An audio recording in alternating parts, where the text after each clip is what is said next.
तुम अपनी सेख ही बखा रहा है। तो इसलिए आज हम जो आयोजन कर रहे हैं वो चाहते हैं कि शास्त्र के पन्ने खुले, शास्त्र के अध्याय खुले, भगवान राम को पढ़ें, रामायण जी को पढ़ें। कहा गया कि 4 पुत्र हो, पुत्र तो ऐसे भी होने चाहिए, माताएं ऐसी भी होनी चाहिए। जब लक्ष्मण जी ने पूछा कि भैया वन जा रहे हैं, माँ मैं अयोध्या रहूं कि वन में जाऊं, तो माता ने कहा कि पूछ रहे हो, जहां भगवान राम रहेंगे वही तुम्हारी अयोध्या है, अयोध्या में तुम्हारा क्या काम। और जब वो आज्ञा लेने गए राम जी भी, तो उन्होंने कहा मैं वन जा रहा हूं। तो माता ने पूछा किसकी आज्ञा है, तो उन्होंने कहा कि माता कैकेयी की आज्ञा है। तो उन्होंने कहा अगर पिता की आज्ञा होती तो मैं वहां वीटो पावर का इस्तेमाल करती, पर माँ तो माँ है, चाहे वो कैकेयी हो चाहे मैं हूं। शास्त्र आप पढ़ेंगे तो जीवन के शास्त्र खुलते चले जाएंगे। बस हम इतना ही प्रयास करना चाहते हैं। हमें किसी दान के कारण हमने ये आयोजन नहीं किया 17 वर्षों से। हमारा दर्द है कि आप केवल और केवल अपने श्री रामायण जी को, श्री गीता जी को, श्रीमद् भागवत जी को, माँ भगवती के आचरण और चरण को अगर आप पढ़ लें तो फिर आपको कोई संकट जो है ग्रास नहीं कर सकता, संकट डरा नहीं सकता। पर अगर हमारे समा मॉल में तो 2 घंटे लगेंगे, मंदिर में 2 मिनट लगेंगे, और तिलक लगाने में शर्म है, चोटी रखने में शर्म है, और आधुनिक हमारे महाराज जी ने कहा फटी जींस पहन करके अपने आप को अमीर विरसे से दिखाते हैं। लेकिन अगर तिलक लग जाए तो शर्म महसूस करते हैं। वो वाले आचरण को आपको छोड़ना पड़ेगा। माताओं को जीजाबाई, झांसी की रानी, दुर्गावती, उसके अवतार में जाना पड़ेगा। नहीं तो आप अपनी बेटियों के पीछे कब तक जो है अपना सुरक्षा तंत्र अपनाओगे।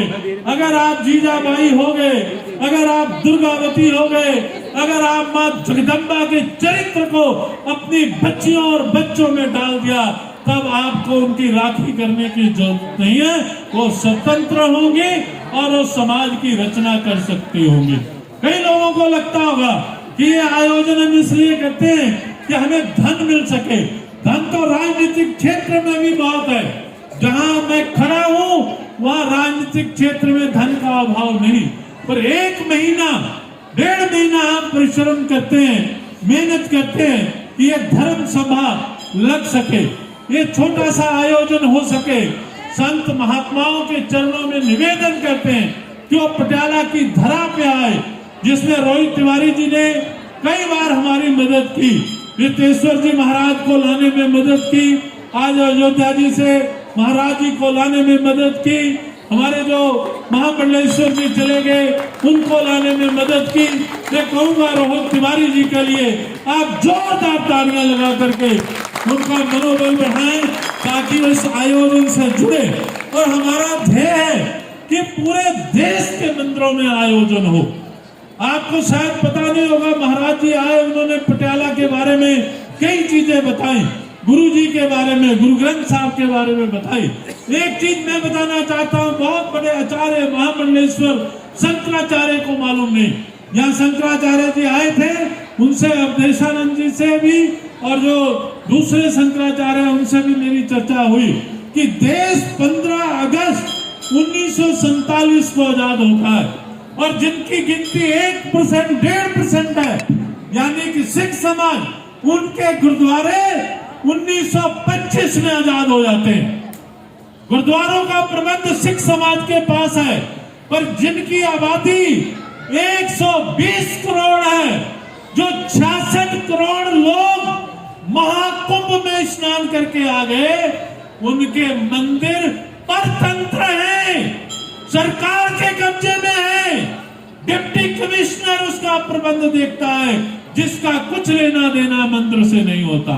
गवर्नर उसका प्रबंध देखता है, अगर गवर्नर मुसलमान लग जाए तब भी हो तीर्थ स्थान, यानी कि वैष्णो देवी तीर्थ स्थान, अमरनाथ श्राइन बोर्ड का वो गवर्नर बॉडी होगा, जिसका कुछ लेना देना सनातन धर्म से नहीं होगा। पर हिंदू जाग नहीं रहा, बस वो कह रहा मोदी जी हैं, योगी जी हैं, अब हमें कोई खतरा नहीं। और उन्हें समझना चाहिए कि मोदी और योगी का युग समाप्त होगा, उसके बाद तुम्हारा क्या होगा, उसके बाद तुम्हारे पास कौन सी शक्ति है। तुम जाग ही नहीं रहे, शास्त्र पढ़ नहीं रहे, और जो शास्त्र नहीं पढ़ते उनकी भुजाएं शस्त्र नहीं उठा सकते। वो निर्मल भुजाएं होती हैं, जो शास्त्र पढ़ेंगे वही शस्त्र उठा सकेंगे, क्योंकि उन्हें मालूम होगा भगवान कृष्ण की तरह, जब भगवान कृष्ण उनके रथ को दोनों सेनाओं के मध्य में ला के खड़ा कर देते, एक सारथी के रूप में बताते हैं कि तेरा वास्तविक दुश्मन कौन है। हमारा सारथी नहीं, हम जीवन में हमारा कोई गंतव्य नहीं, मंतव्य नहीं, निशाना नहीं। भगवान कृष्ण को हम केवल इतना ही पढ़ रहे हैं कि वो गोपियों से रास रचाते रहे, बस इतना ही पढ़ना है। हमारे कथावाचक कहते हैं कि आप नाचिए और गोपियों के स्वरूप में जाइए। उन कथावाचकों से भी मेरा प्रश्न है, क्या आप गोपियों को गा सकेंगे? गोपियों का जो स्वरूप है, गोपियों का जो भाव है, उसको आप समझ सकेंगे? अगर कृष्ण को गाना ही है तो फिर कृष्ण वो गाइए जहां उन्होंने युद्ध का नेतृत्व किया, जहां उन्होंने अर्जुन को गीता का उपदेश दे करके पूरी तरह चैतन्य कर दिया कि अगर तुमने कर्तव्य के मार्ग से जाकर के युद्ध नहीं किया तो तुम्हें इस संसार में और उस संसार में नरक भोगना पड़ेगा। भगवान ने प्रेरित किया कि भगवान ने कहा कई बार हमारे पास विकल्प नहीं आते, युद्ध हमें चुनता है। युद्ध जब हमें चुन लेता है तो विकल्प नहीं। भगवान कृष्ण कहे कि हम शांति का प्रस्ताव लेकर जाएंगे, तो द्रौपदी ने कहा कि महाराज आप शांति चाहते हो, मैं तो युद्ध चाहती हूँ। तो उन्होंने कहा कि चिंता मत करो, जिनके पास मैं जा रहा हूँ वो केवल और केवल युद्ध ही चाहते हैं, शांति नहीं चाहते। 5 गांव मांगे, नहीं दिए, कहा कि सुई की नोक जितनी जमीन नहीं मिलेगी। भगवान कृष्ण युद्ध नहीं चाहते थे, अर्जुन नहीं चाहते थे, पांडव नहीं चाहते थे, पर जब युद्ध ठहर गई तो युद्ध करना पड़ा, चाहे भले उसमें अब मन्नु का वध हो जाए, बड़े बड़े प्रिय लोग चले जाएं। भगवान कृष्ण ने आपको बताया कि अगर अधिकार मांगा गया है तो युद्ध होगा, अगर अधिकार छोड़ दिया गया है तो फिर रामायण होगी।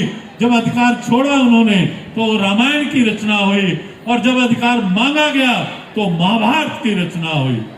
इसीलिए हम ये आयोजन करते हैं कि शास्त्र समझे, आचार्य आए, महामंडलेश्वर आए, गुरुजन आए, उनके मुखारविंद से ये चर्चा हो और हम जागे, ये राष्ट्र जागे। ये राष्ट्र कैसा है? जो शेर के दांत किल्ले ऐसे नौजवानों को जन्म देने वाला भरतवंशी ये राष्ट्र है। और आज हम कहां चले गए, किस दिशा में जा रहे हैं? केवल और केवल जो हमारे अंदर जागरूकता की कमी आई है वो ध्यान देना चाहिए। मैं कोई आचार्य नहीं, कोई महामंडलेश्वर नहीं, पर जीवन का, कई लोगों ने कहा कॉलेज की पढ़ाई के बाद, बिल्कुल नहीं, स्कूल की पढ़ाई के दौरान हमें ये सवाल लगा कि जो देशद्रोही हैं वो पंजाब की गलियों में पूरी ताकत से लड़ सकते हैं, तो हमारे खून में क्या खराबी है? हमारे खून में कौन सा तत्व कमजोर है कि हम पंजाब की गलियों में भारत माता के लिए आतंकवाद के खिलाफ क्यों नहीं लड़ सकते? 8वीं कक्षा से हमने ये लड़ाई शुरू की। 8वीं कक्षा का बच्चा कितना होगा? 9वीं 10वीं तक तो सरकार चिंतित हो गई और सरकार हमारे साथ खड़ी होने के लिए मजबूर हो गई। उस काले दौर में हम लोग लड़े, पर लड़े इसलिए कि हमारे मस्तिष्क में रामायण जी थे, हमारे मस्तिष्क में भगवान कृष्ण थे, हमारे मस्तिष्क में सनातन था, इसलिए लड़े, इसलिए संघर्ष किया। नहीं तो बहुत सारे लोग पलायन करके पंजाब से भागे कि बाप रे बाप हम मारे ना जाए। हमने भागा नहीं, हम खड़े रहे इस धरती पे कि अगर मौत आनी है तो हिंद महासागर में भी आएगी, और मौत को स्वीकार हम पंजाब की गलियों और कूचों में करेंगे, भाग के यूपी या लखनऊ या बंगाल नहीं जाएंगे। तो शास्त्र जो है वो आपका मनोबल बढ़ाता है, शास्त्र जो है जीवन का राह दिखाता है। मैं धन्य हूं कि हनुमानगढ़ी से महाराज जी आए, संत महात्मा आए। कल जब ये हमने इनका स्वागत किया, उनके ओज जो था वो हमारे जीवन को भी कृतार्थ कर रहा था। मैं बार बार रोहित तिवारी जी का धन्यवाद करता हूं कि उनके सौजन्य से, उनकी मेहनत से ये आया। अब हम महंत राकेश जी से एक भजन सुनने के बाद फिर आगे महाराज जी अपना आशीष वचन और हनुमान चालीसा करेंगे। कार्यक्रम अपनी शिखर की ओर प्रस्थान करेगा। मेरे मन के उद्गम भाव थे जो मैंने आपके सामने रखे। जय जय श्री राम। महंत राकेश जी।